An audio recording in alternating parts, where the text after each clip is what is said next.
দেখুন, একটা উদ্বেগের জায়গা থেকে আমি বৈশ্বনাথ চট্টোপাধ্যায়ের কাছে আসবো। দুজনের মধ্যে শুধু বাকযুদ্ধ নয়, কার্যত একে অপরের দিকে রণংদেহী মেজাজে আক্রমণ শানালেন। মানে আমি ভাবছিলাম শুধু আস্তিন গুটিয়ে একে অপরের দিকে তেড়ে আসাটা শুধু বাকি রয়েছে।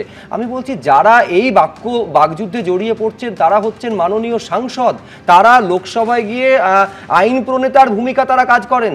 আমি বলছি বৈশ্বনাথদা, এই নেতাদের কথায় অনুপ্রাণিত হয়ে কর্মীরা যদি একে অপরের দিকে সত্যি লড়াইতে নিমজ্জিত হন, যুদ্ধের মধ্যে যদি জড়িয়ে পড়েন, কোনো অপ্রীতিকর ঘটনা যদি তৈরি হয়, তার দায়টা কে নেবে আমাকে বলুন। আপনি এই ঘটনাটা দেখালেন, কথাটা শুরু করেছিল কিন্তু সুকান্ত মজুমদার বলছে যে বুকে গুলি লাগবে। উনি যদি উত্তেজনার প্ররোচনা তৈরি করেন এবং সেই প্ররোচনায় আমি মনে করি যে সবারই সংযম হয়ে চলা উচিত। এটা সুকান্ত মজুমদার, শুভেন্দু অধিকারী এরা আগে দিলীপ দাও করতেন, যে বলছেন যে বারমুডা পরে মুখ্যমন্ত্রী ঘুরে বেড়াচ্ছেন। আবার সব কথাতে মমতাজ বেগম বলে শুভেন্দু মমতা ব্যানার্জিকে বলছেন। সুকান্ত মজুমদারই যে চ্যাটাং কথা বলছেন, অথচ যখন ঝগড়াঝাটি হয়, মারামারি হয়, তখন এদের ক্ষমতা নেই কাউকে ফেস করার।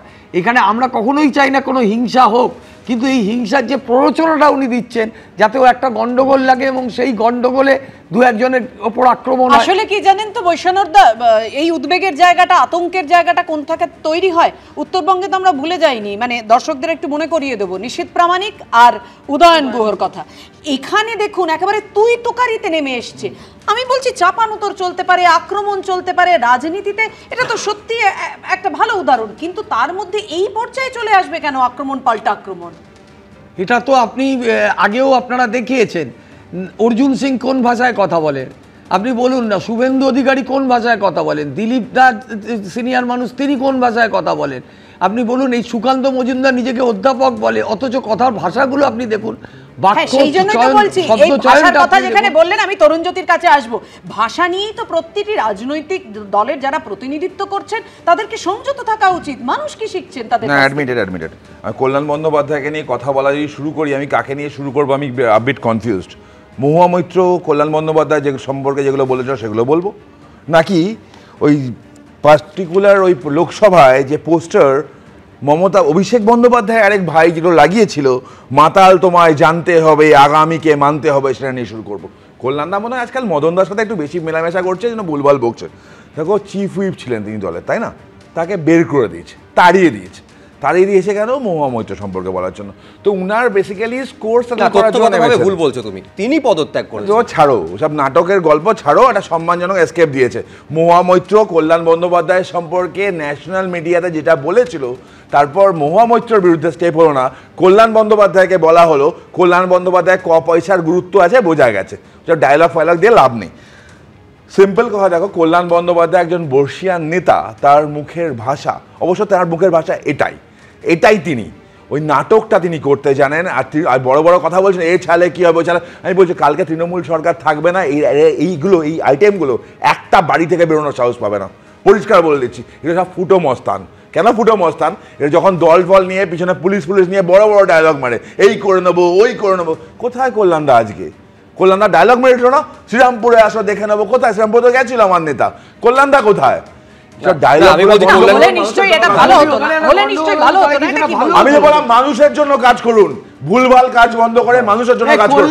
যে লোকটাকে দলের মধ্যে শুনতে হয় মাতাল তোমায় জানতে হবে, আগামীকে মানতে হবে, যাকে মহুয়া মৈত্র গালাগালি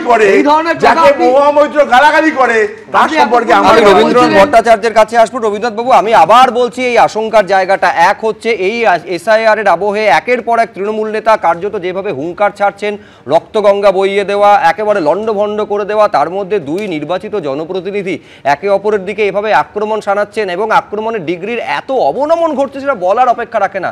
এখন যদি এই পরিস্থিতি হয়, এসআইআর এবং ভোটের সময় গোটা ছবিটা যাবে কোন দিকে, কোন তলে নামবে? বিষয়টা হচ্ছে যে এই ভাষায় যদি নেতারা কথা বলেন, তাহলে তার 3 ডিগ্রি উপরে মানে কর্মীরা কথা বলবেন, এবং কর্মীরা যখন কথা বলবেন এদের তো অনেক গার্ড আছে, মানে সঙ্গে তারা প্রহরী নিয়ে চলেন, রক্ষী নিয়ে চলেন, কি সুকান্ত মজুমদার কি কল্যাণ বন্দ্যোপাধ্যায়। কিন্তু ওই কমন পিপল যারা, মানে যারা কর্মী, তাদের তো কোনো গার্ড থাকে না, যাদের দৌলতে তারা আজকে নেতা এবং সাংসদ। হ্যাঁ, যাদের দৌলতে এরা নেতা সাংসদ, তারা নিজেদের মধ্যে মারপিট করবে, কেউ এদিক দিয়ে যাবে তখন একে গুলি চালাবে, একে ওকে মারবে, এইগুলো নেতারা বোঝেন না। তারা এই ঝগড়াটা করে যান, তারপরে তার খেসারত দিতে হয় এই সাধারণ মানুষগুলোকে, যে ছেলেগুলো হয়তো মায়ের এক ছেলে ভ্যান চালিয়ে খায়, তাকে গুলি করে মেরে দেবে।